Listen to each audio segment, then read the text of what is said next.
Berendam air panas bukan cara relaks modern yang mewah, tapi ini bisa dibilang cara relaks jadul. Kota di Inggris Selatan bernama Bath karena, iya kamu benar, karena pemandiannya. Pada abad pertama, bangsa Romawi menggunakan mata air panas alami di sana sebagai spa termal. Di abad pertengahan, Bath menjadi pusat industri wol penting yang punya kolam air panas terkenal, dan pada abad ke-18, seluruh kota ini menjadi resor spa elegan. Meskipun ada kota Bath di Inggris, tapi pemandian umum Romawi bukan berasal dari sana. Pemandian ini berasal dari Roma. Iya, masuk akal sih. Pemandian ini juga punya tradisi. Sebagian orang melemparkan berbagai benda ke permandian ini, bisa bros, gelang, atau bahkan vas. Benda-benda yang dilempar ini adalah hadiah untuk menghormati Dewi Minerva. Koin yang ditemukan di pemandian Romawi ini pernah mencapai sekitar 12.000 keping. Keren banget nggak sih? Tapi tempat wisata lain di Roma bisa ngalahin jumlah itu dengan mudah. Tempat itu adalah air mancur Trevi. Rata-rata total koin yang dilempar ke sana berjumlah lebih dari 60 juta rupiah. Bukan cuma selama seminggu atau sebulan ya, itu jumlah koin yang dilempar wisatawan dalam sehari. Aku nggak mau ngitung tapi yang jelas air mancur Trevi ini punya penghasilan lebih besar daripada aku. Oh iya, cowok bernama Roberto Cercella mancing koin-koin itu menggunakan magnet selama 34 tahun dan dia bisa mendapat 15 juta rupiah per malam. Dia ditangkap tahun 2002 waktu Pemkot berhenti mengabaikannya. Sekarang uang itu dikumpulkan Pemkot dan disumbangkan. Pemandian umum Romawi gak cuma punya kolam yang bisa dipakai berenang, tapi kadang ada juga ruang panas yang kira-kira mirip sauna modern. Ruangan ini dipanaskan oleh sistem khusus di bawah tanah. Nama ruangan ini adalah caldarium. Orang-orang yang pengen berkeringat bisa masuk ke sana. Karena sumber panasnya ada di bawah, lantainya jadi super panas. Untuk melindungi kaki, orang-orang harus pakai bukan sandal sih, bisa dibilang sepatu kayu. Satu lagi tipe ruangannya disebut tepidarium. Ruangan ini lebih dingin daripada caldarium dan orang-orang bisa dipijat memakai minyak di sana. Dulu emang gak ada banyak ruangan panas, tapi sekarang agak beda nih. Sebagian tempat spa modern bisa menampung 8.000 orang sehari. Misalnya, tempat spa di dekat Munich memiliki luas 185 meter persegi dan 26 ruangan panas. Tempat ini disebut pusat spa terbesar di dunia. Pemandian umum Romawi kuno nggak cuma punya 2 ruangan yang dua-duanya panas, ada juga kamar ganti khusus bernama apoditerium. Dulu nggak ada loker dan ahli sejarah bilang banyak pencurian di pemandian Romawi. Di pemandian itu ada ruang olahraga yang disebut palestra dan orang-orang biasanya berolahraga di sana. Latihan yang populer di sana adalah angkat beban, ada juga ruangan seperti sudatoria dan lakonika, ruangan super kering saat orang-orang berkeringat banyak, dan natatio yang merupakan kolam terbuka. Kalau orang-orang udah cukup relaks, berendam dan cukup olahraga, mereka pergi ke frigidarium sore harinya. Frigidarium mirip kata fridge atau kulkas kan? Bener, itu adalah ruangan dingin dengan bak air dingin yang dipakai pengunjung untuk menyejukkan badan setelah panas-panasan.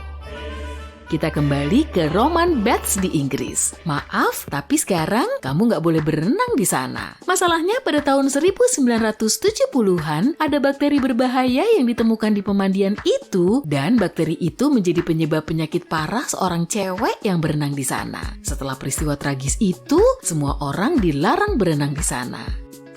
Setelah itu airnya diteliti dan ternyata memang tercemar. Di air kolam itu hidup spesies amuba yang berbahaya dan lebih anehnya pemandian itu pernah digunakan untuk memberi pengobatan berbasis air. Pengobatan itu bahkan direkomendasikan NHS selama lebih dari 30 tahun dari tahun 1948 sampai 1976.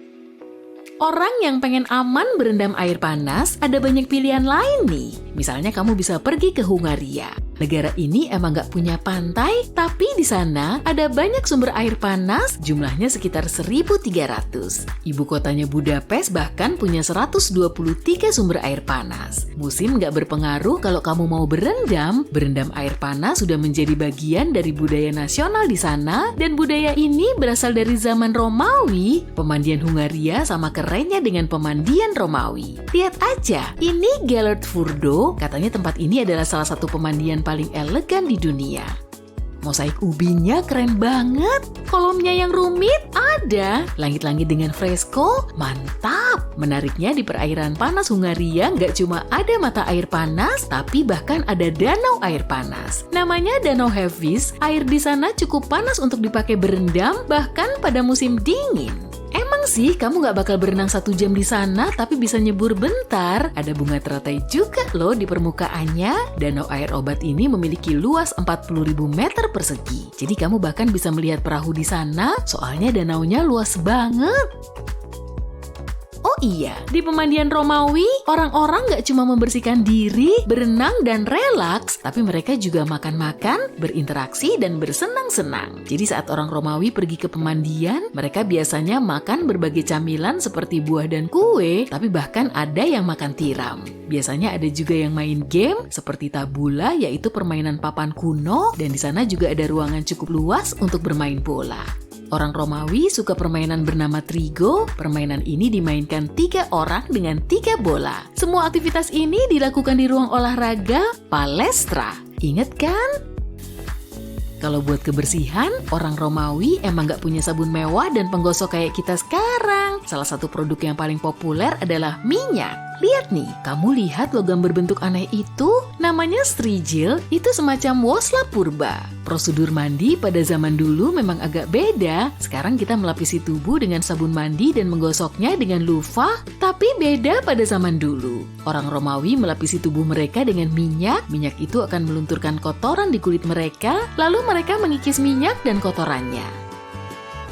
Mau tahu satu lagi fakta lebih aneh tentang kebersihan di zaman dulu? Orang Romawi kuno nggak begitu peduli sama privasi. Toilet mereka terdiri dari lempengan batu dengan lubang tanpa pemisah, jadi orang-orang biasanya datang ke sana untuk buang air dan mengobrol. Mereka juga biasanya berbagi spons yang digunakan untuk bersih-bersih. Duh, terlalu banyak berbagi. Biar proses itu lebih nyaman, orang Romawi masang spons itu di ujung tongkat. Biasanya alat itu direndam di dalam wadah berisi cuka atau air asin. Waktu di Roma aku nggak melakukan itu. Meskipun berbagi spons kedengarannya jorok, tapi orang Romawi peduli sama kebersihan. Semua orang, miskin atau kaya, bisa datang ke pemandian Romawi. Pemandian ini biasanya buka pada jam makan siang dan tutup saat petang. Tiket masuknya murah, cuma 2 denarius. Denarius adalah salah satu nilai terkecil pada saat itu.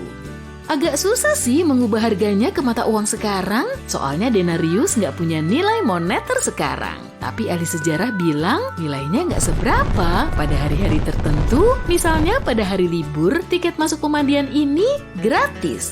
Jadi semua orang bisa nongkrong di sana.